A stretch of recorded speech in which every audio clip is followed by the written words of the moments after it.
Bonjour et bienvenue sur The Little Carnivore. On se retrouve aujourd'hui pour un décryptage marketing et on va parler de la marque Carnilove que vous m'avez beaucoup demandé de décrypter. Donc sans plus attendre, je vais aller sur leur site internet et on va regarder tout ça. Alors donc on est sur le site internet de Carnilove. Nos produits les plus populaires, c'est des trucs pour chiens, Carnilove pour chats. Carnilove est un aliment spécialement élaboré dans le respect des besoins alimentaires naturels du chat. Nos formules sans céréales, riches en viande de gibier comme le saumon, la dinde, le canard, le faisan, blablabla. Sans céréales, sans pommes de terre, les chats sont presque exclusivement carnivores. Donc ils sont carnivores. Je pense que là ce qu'ils veulent dire c'est qu'ils mangent presque exclusivement de la viande. Leur anatomie et leur métabolisme sont adaptés à ce mode d'alimentation. C'est vrai, le régime alimentaire naturel du chat ne contient ni céréales ni pommes de terre. C'est vrai aussi. On pourrait d'ailleurs aussi ajouter que le régime naturel du chat ne contient pas de pois ni de croquettes ultra transformées. Mais je pense qu'ils mettent juste sans céréales et sans pommes de terre parce que ça les arrange bien sûr. Les fruits, les légumes et les herbes aromatiques complètent parfaitement le régime alimentaire du chat et constituent une source essentielle de nutriments, de fibres, de vitamines et d'antioxydants naturels. Autant c'est vrai que les légumes, les fruits, les herbes aromatiques, ça peut être une source de fibres, d'antioxydants naturels et même de certaines vitamines, autant ce n'est pas une source essentielle de nutriments. Dans l'alimentation, dans la nutrition, essentielle, ça veut dire qui est indispensable. Le chat étant un carnivore, comme ils nous l'ont dit juste avant, ça veut dire que tous les vitamines et les nutriments essentiels dont il a besoin vont se trouver dans des produits d'origine animale. Pour sa survie, le chat n'a pas besoin de produits qui ne sont pas d'origine animale. Les légumes, etc., c'est pas une source essentielle de nutriments. C'est des nutriments qui vont apporter en plus, qui vont apporter des bienfaits en plus. Les fibres, c'est important pour éviter la constipation. Les antioxydants, c'est aussi intéressant pour la santé, etc.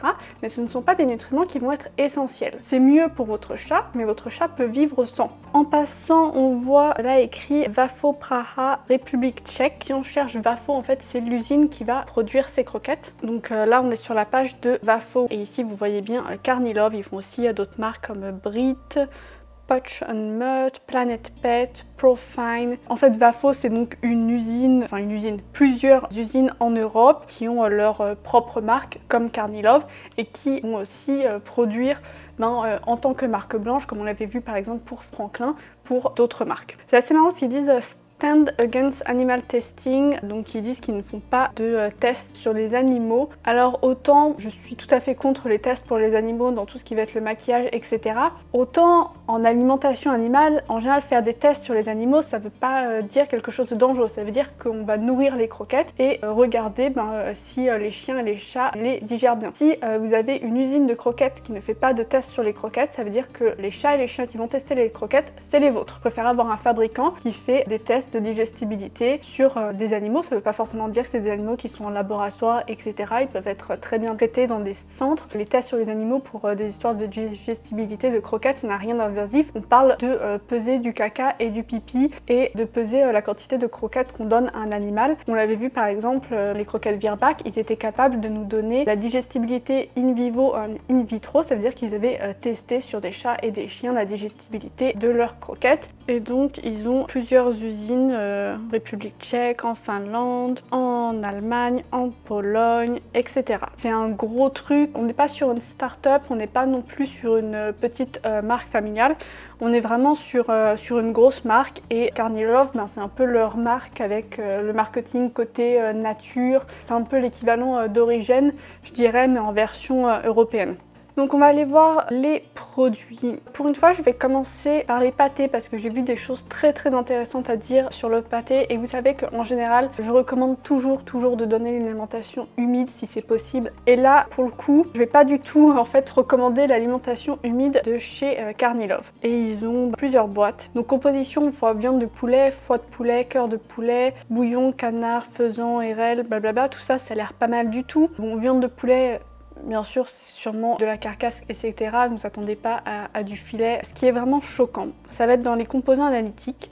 On va voir que le calcium est à 0,2% et le phosphore est à 0,3%. C'est-à-dire que le ratio calcium-phosphore est en dessous de 1. Et ça, c'est pas une bonne chose. Dans la FEDIAF qui va proposer un standard des recommandations nutritionnelles pour les besoins des chats et du chien, pour les aliments pour chats, il faut que le ratio calcium-phosphore soit au moins au-dessus de 1. Ce qui veut dire qu'il faut qu'il y ait toujours plus de calcium que de phosphore. Et là, pour le cas, on a moins de calcium que de phosphore. Donc ça, selon la FEDIAF, ça pourrait pas être une alimentation alimentation équilibrée pour un chat. Ça peut vraiment être mauvais pour les reins de votre chat. Donc là, c'est tout de suite quelque chose que je ne vais pas recommander. On n'a vraiment pas besoin de regarder le reste, juste moins de calcium que de phosphore, c'est tout de suite éliminatoire. Si on va voir d'autres pâtés, alors il me semble que c'était le cas pour pratiquement toutes leurs pâtés.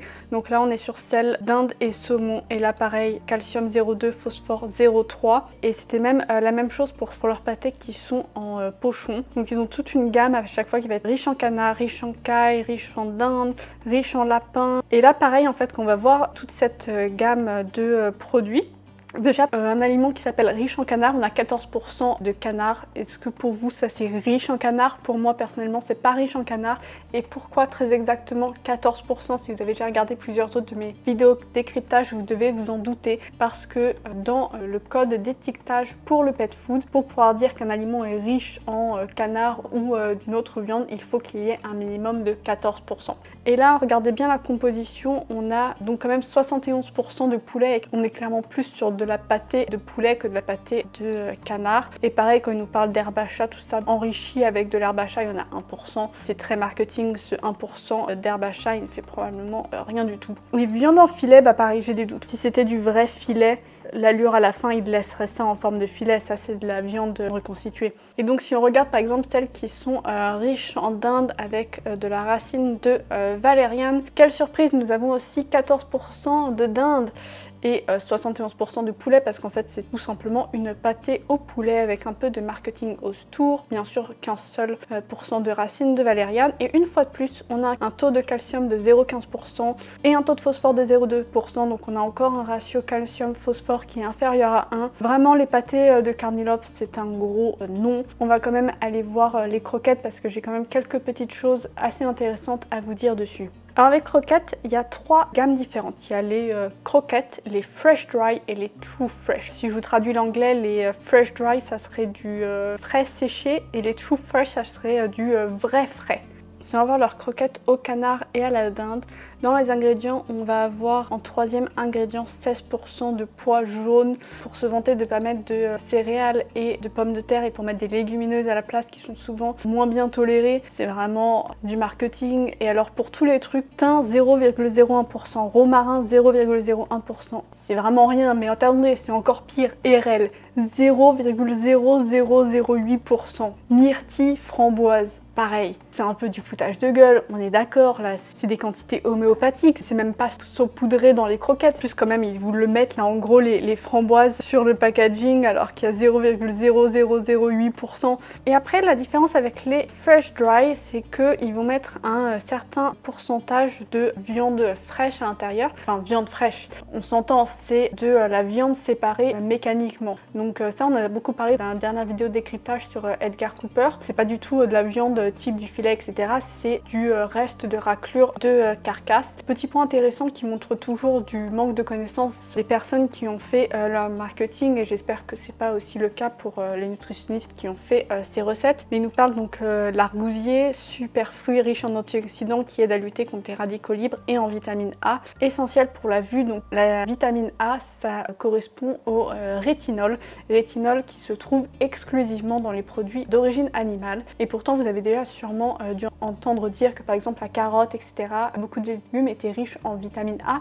En fait ces légumes sont riches en bêta-carotène que le corps de l'homme est capable de transformer en vitamine A. Sans beaucoup de surprise, le chat en tant que carnivore strict n'est pas capable de transformer la bêta-carotène en vitamine A. Il peut utiliser la bêta-carotène comme un antioxydant, mais il ne peut pas l'utiliser comme vitamine A. Il peut vraiment obtenir la vitamine A que sous forme de rétinol dans les produits d'origine animale. Donc ça c'est probablement un texte qu'ils ont écrit pour les chiens ou qui a été écrit par quelqu'un qui n'a pas de connaissances en nutrition féline. Pois chiche, excellente source de naturel de protéines, on le sait et je le répète à chaque vidéo, les protéines d'origine végétale sont de moins bonne qualité que les protéines d'origine animale. Elles n'ont pas un profil en acides aminés adapté pour le chat. Autre petite phrase marketing que j'ai beaucoup aimé, Carnilov Fresh Chicken and Rabbit est un aliment équilibré, élaboré dans le respect des lois de la nature. qu'est-ce que c'est que le respect des lois de la nature?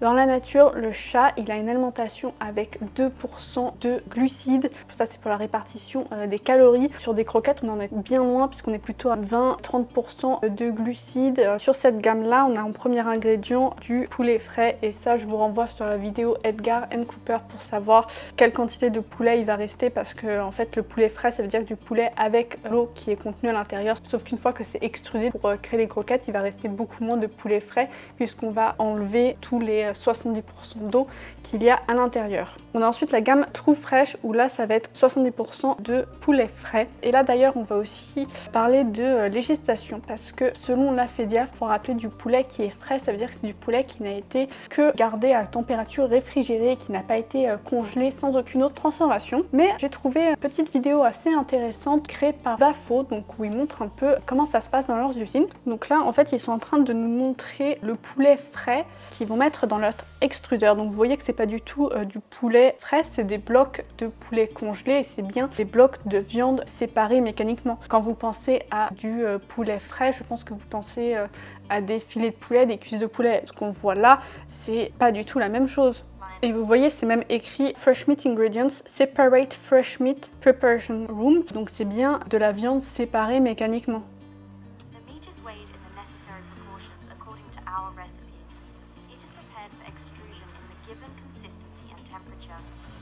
C'est à ça qu'elle ressemble la viande qu'il y a dans les croquettes. Et donc, comme c'est pas de la vraie viande, normalement là ils pourraient pas nous mettre sur le packaging des photos de filets puisque ben, c'est pas du tout ça qui va dans les croquettes et que donc ça induit en erreur le consommateur. Il nous parle aussi beaucoup du pH urinaire. Les érelles, l'argousier, les myrtilles aident à maintenir le pH de l'urine à une valeur optimale.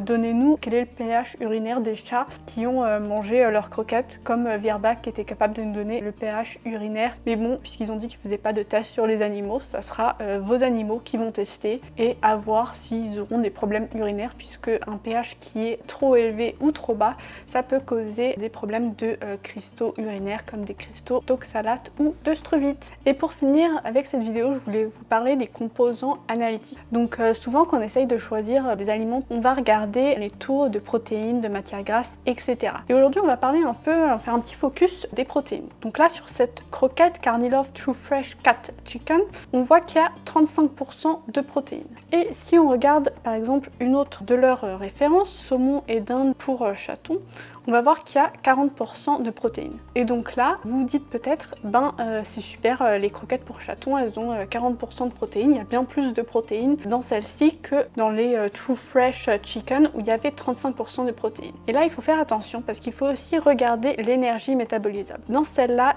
il y a 4150 calories par kilo de croquettes. Tandis que dans leur croquette True Fresh Cat Chicken, l'énergie métabolisable est de 3570 kilocalories par kilogramme. Un chat, il va manger une quantité de calories fixe. Mais disons que si votre chat a besoin de 200 calories, il va manger plus de croquettes qui sont à 3570 calories que de croquettes qui sont à 4150 calories. C'est un peu la même chose que si on compare par exemple des haricots verts avec des frites. Il y a beaucoup plus de calories dans une petite proportion de frites que dans une grosse proportion d'haricots verts. Donc pour avoir le même nombre de calories, il faudra manger beaucoup plus d'haricots verts. Et ce qui veut dire que votre chat, il va manger moins des croquettes qui sont à 4000 calories et qui ont 40% de protéines. Ce qui fait que pour comparer précisément la quantité de protéines que votre chat va manger, ce dont on a besoin de savoir, c'est la quantité de protéines pour un certain nombre de calories. On va standardiser la quantité de protéines pas par rapport à 1 kg d'un aliment,